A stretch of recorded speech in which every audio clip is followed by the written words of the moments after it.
Hello दोस्तों, आज मैं आपको बताना चाहता हूं कि रीट रिजल्ट में अभी तक देरी किस लिए है, इसके बारे में मैं बातें करूंगा।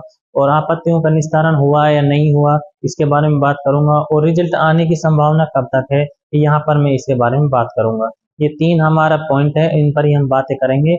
ज़्यादा बाहर की कोई बातें नहीं, सिर्फ हमारा मेन मकसद है जिससे रिलेटेड हम इंफॉर्मेशन देना चाहते हैं, उसी पर ही हम बातें करेंगे। दोस्तों, मैं आपको बताना चाहता हूँ रीट रिजल्ट रुकने का रीजन क्या है, इसलिए अब तक नहीं आया, आपत्तियों का निस्तारण हुआ नहीं हुआ, और रिजल्ट कब तक आएगा, ये सब बातें हम यहाँ पर करेंगे। बाकी आप अगर नए हैं तो हमारे साथ सपोर्ट जरूर कीजिए, क्योंकि हम इससे ही रिलेटेड इंफॉर्मेशन रखते हैं। और आप भविष्य में भी इसकी तैयारी करने चाहते हैं और आगे भी जुड़ने चाहते हैं तो हमसे जरूर सपोर्ट करना, क्योंकि हम इसी से रिलेटेड हमारी क्लास चलती हैं और हम अच्छे से कंटेंट इस पर डालते रहते हैं। और आपको अच्छी तरीके से तैयारी करनी है और अच्छा कंटेंट चाहिए तो आप हमारे साथ सपोर्ट जरूर कीजिए। तो दोस्तों, चलिए देखते हैं आगे क्या है इसमें, और आपको मैं आगे भी बताना चाहता हूँ। चलिए दोस्तों, जैसे कि यहाँ पर है, हमारे यहाँ पर रीट रिजल्ट 2025 24 में हुआ, लेकिन रिजल्ट तो पब्लिश होगा 25 में, ये भी पता आपको। 25 चलो फिलहाल।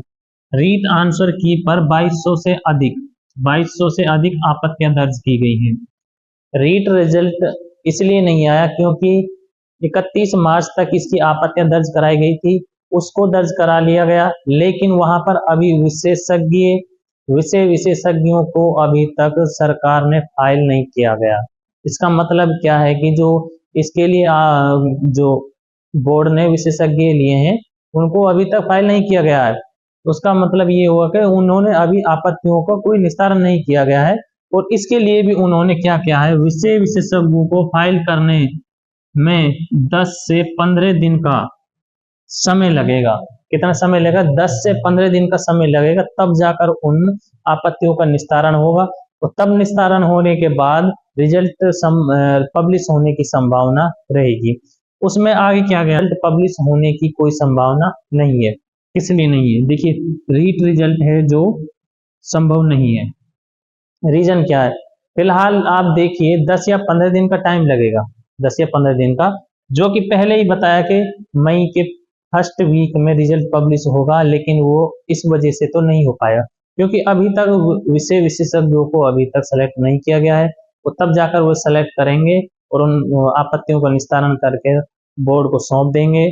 तब जाकर बोर्ड अपने जिस बोनस देने लायक क्वेश्चन है उसको बोनस देगा, जो सही है उसको सही मानेगी, जो गलत है उसको गलत मानेगी, तब जाकर आपके डिक्लेयर फाइनल आ जाएगा।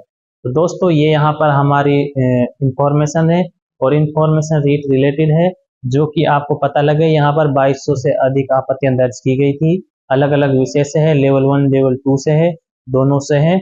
ये नहीं कि एक ही सब्जेक्ट से, एक से नहीं, पूल टोटल की गई 2200 से अधिक। और इसमें इनका जब तक निस्तारण नहीं होगा तब तक आपका रिजल्ट पब्लिश नहीं होगा। तो दोस्तों, फिर मिलते हैं नेक्स्ट वीडियो में, और इसी तरह हम आपके लिए इंफॉर्मेशन लाते हैं। आप जरूर हमारे साथ सपोर्ट